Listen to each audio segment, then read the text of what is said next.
tayo ng ating mga gagamitin sa pang DIY. Ito to guys ha. Nakita ko lang sa internet, tingin ko magagamit ko ito ngayon para gamitin sa aircon pag gusto ko mag DIY. Alright? So alam mo kung ano ito guys. Ito po ay yung O-ring. Yan guys. So alam nyo ba napakamal ng O-ring? So ito gamitin ko guys. Maraming gamit to. Tapos ito iba-iba sukat ha. So may maliliit. Ayan guys, so pag gumagawa kayo ng mga aircon, ito yung mga ano oil seal to oil seal guys sa mga aircon. Ayan no, kompleto na siya guys no. Ang hirap pag bibili ka nito no. Ayan no, meron na po akong set na to. Paano?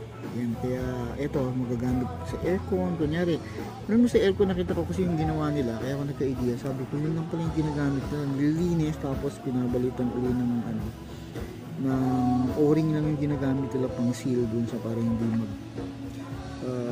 mag-leak maliban dun sa mga butas ng mga pipes. Pero ito yung pinaka-importante, parang ito ito yung repair kit kaya guys no, hindi ako nanghinayan kasi mura lang to mura lang bili ko, parang wala pa 100 set na siya. Katulad na nabili kong aluminum mga aluminum na washers, no? Mahal kasi yun parang isang piraso 35 is parehong pareho. Yan, so guys kung may pera kayo yan tapos may sukat naman siya so malalaman mo kung ano yun, anong mga yan malalaman so bagay makikita mo naman kung may papalitan ka, pipiliin mo na lang dyan. So pero ito may manual siya, makikita mo kung ano yung mga sukat ng mga O-ring na gamit.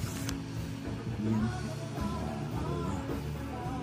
Well yan yung halo-halo na nga parang may nakialam guys nung akin. Pinaglaro niya, kala siguro to pang sa baka akala nila sa pang sa buhok Sanrio.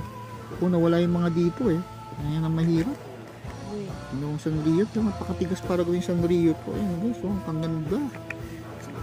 Yan yung ginagamit para hindi mag-leak guys no. Yan lang mga sekreto no. So kaya yung mga guys, kaya pala yung mga mechanics, yung mga electrician no, ang laki ng kinikita nila because siyempre sisingilin mo din sa kanila yung mga ginamit mong materials.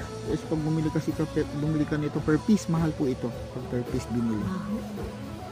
Kaya mas maganda bumili ka na ng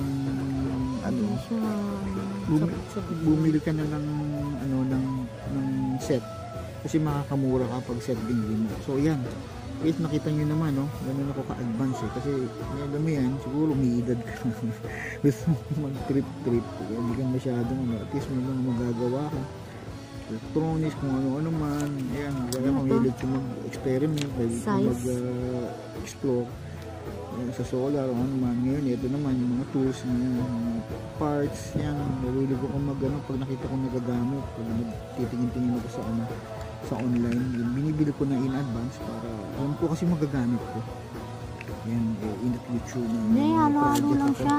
Kaya guys, hanggang dito na lang no. Kaya try nyo to sa mga hilig mag DIY, lalo na yung mga gawa na aircon siguro or whatever, magagamit ko to as an seal O-ring, seal ito alright.